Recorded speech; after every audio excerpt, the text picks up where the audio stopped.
This is 5 on your side at 6. Focused on you. Right now, we are following developing news out of University City.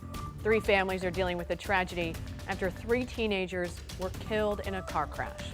Good evening, I'm Ann Allred. Mike Bush has the night off. The 3 boys were 15 years old. They were students at Ladue Horton Watkins High School. The crash happened this morning at 6:30 on Groby Road near Mulberry Lane. That's a residential area of U City. 5 on your side's Diamond Palmer is live at the scene with new information. Diamond.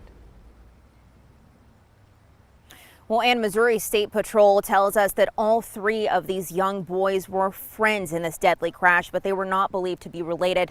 And as you can see behind me, there is a memorial that has already taken shape here for people to pay their respects. Now, the Missouri State Highway Patrol says this investigation could take some time because the crash was so violent. Wednesday morning's deadly car crash at a vacant home on Groby Avenue left 3 families grieving the lives of loved ones. All 3 are juveniles, 15-year-old males. Not sure why they was driving the vehicle at that time in the morning. We're going to be investigating that as the time goes on. University City Police responded to Groby Avenue near Mulberry Lane after receiving 911 calls at 6:30 a.m. When police arrived, they found 3 boys inside of a car. All 3 of them were pronounced dead at the scene.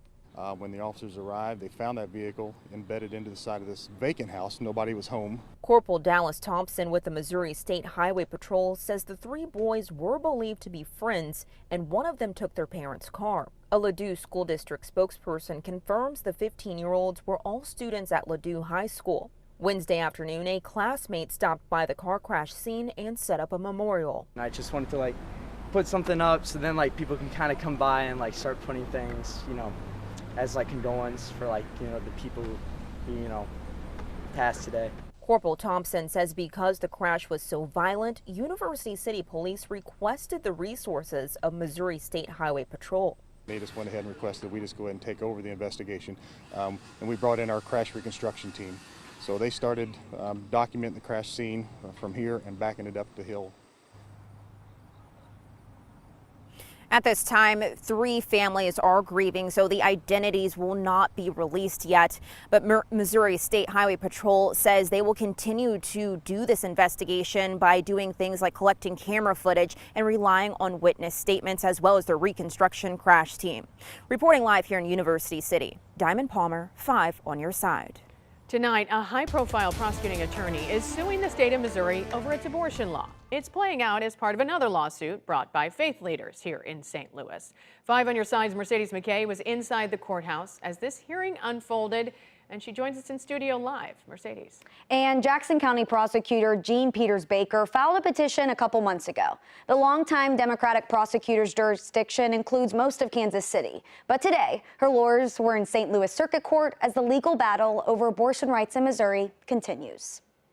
Your Honor, in August of 2019, the Missouri General Assembly passed some of the most extreme abortion restrictions in the country. Inside the Carnahan Courthouse Wednesday morning, a high-profile prosecuting attorney joined the legal fight in Missouri's abortion case. We commend Jackson County prosecutor for being here today and for protecting the rule of law and access to abortion. As someone who is tasked with enforcing criminal laws of the state, Jean Peters Baker is concerned about how prosecutors are supposed to interpret the abortion ban. Separate church and state. Baker's lawsuit coming on the heels of another one brought by more than a dozen religious leaders in St. Louis back in January. We are bringing different claims, but we support her efforts. Michelle Henry is one of the attorneys representing the 7 different faith communities in their case. They believe the ban on abortion violates the separation of church and state that is protected in Missouri's Constitution. We believe that everyone should have the right to make healthcare decisions that are appropriate to their faith beliefs. As for what the state was arguing Wednesday, Solicitor General Joshua Devine says Baker's confusion about the law doesn't create a legitimate case. You can't just sue because you don't like the abortion laws that are on the books. You have to have an actual injury.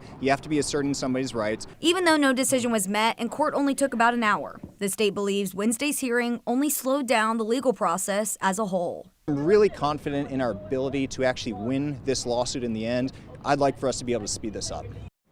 Now, one of Baker's other big concerns with the ban is whether or not women could potentially be charged with crimes in the state for having an abortion. Now, as for that original lawsuit brought forward by those faith leaders, lawyers just started the discovery process, so no trial date has been set just yet. Two of President Biden's cabinet secretaries visited St. Louis today, the Education Secretary and Health and Human Services Secretary. They're now the third and fourth members of the cabinet to visit in the last month. Our political editor Mark Maxwell was there as they promoted the president's education agenda. And President Biden's education secretary laid out plans to expand what types of things students can get in K-12 classrooms and reduce what many college students have to pay for their education. The messaging sounded a lot like a re-election pitch for the Biden agenda, just without Joe Biden himself. A brightly painted blue bus carried the education secretary through 5 states in the Midwest, along with this message. The president has done more for education than I've ever seen in my whole career as an educator. Miguel Cardona stopped at the Compton Drew Middle School in St. Louis Wednesday morning to promote his vision for classrooms after COVID. We cannot go back to what we had before the pandemic. Cardona and Health and Human Services Secretary Javier Becerra toured a yoga room where students can unwind in a mental health break. Schools are not just about education. More and more they become a place for health. The pair of Biden administration officials explained their plan to expand the scope of services at schools. If they're hungry, you feed them. If they're not well, you take care of that. If they have a toothache, you make sure that they get their tooth taken care of, because it's hard to learn when your teeth hurt. We're trying to work with schools to actually provide funding to schools through the Department of Health and Human Services, not just through the Department of Education. The education secretary took his bus tour to college on campus at Harris Stowe and promoted his department's second crack at forgiving or pausing the collection of student loan debt for millions of Americans. It's hope. But in Washington, D.C., Republicans opposed what they called executive overreach, and the courts struck down the first attempt to forgive billions of dollars in student loan debt. Now a second revised attempt is underway in the department's SAVE plan. Are you sure you have the authority to alleviate or pause debt collection, or would you rather have Congress vote on it and remove all doubt? I would love it to come from Congress, but we have authority at the Department of Education. I feel like the Supreme Court got it wrong. New lawsuits are already challenging President Biden's second attempt at forgiving or alleviating some of that student loan debt. Cardona said the U.S. ranks far too low worldwide in education and called on state governments in the U.S. to match President Biden's energy in investing in education.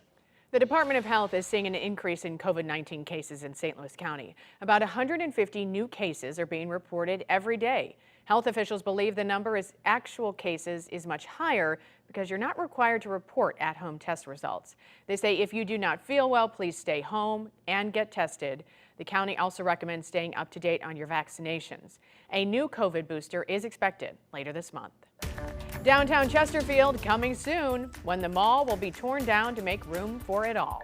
Plus, battling the opioid crisis. Why St. Charles County paramedics say giving patients a life-saving drug is not going far enough. And cooler tonight, and we're clearing out. I'm going over the fall-like weather that's in our forecast.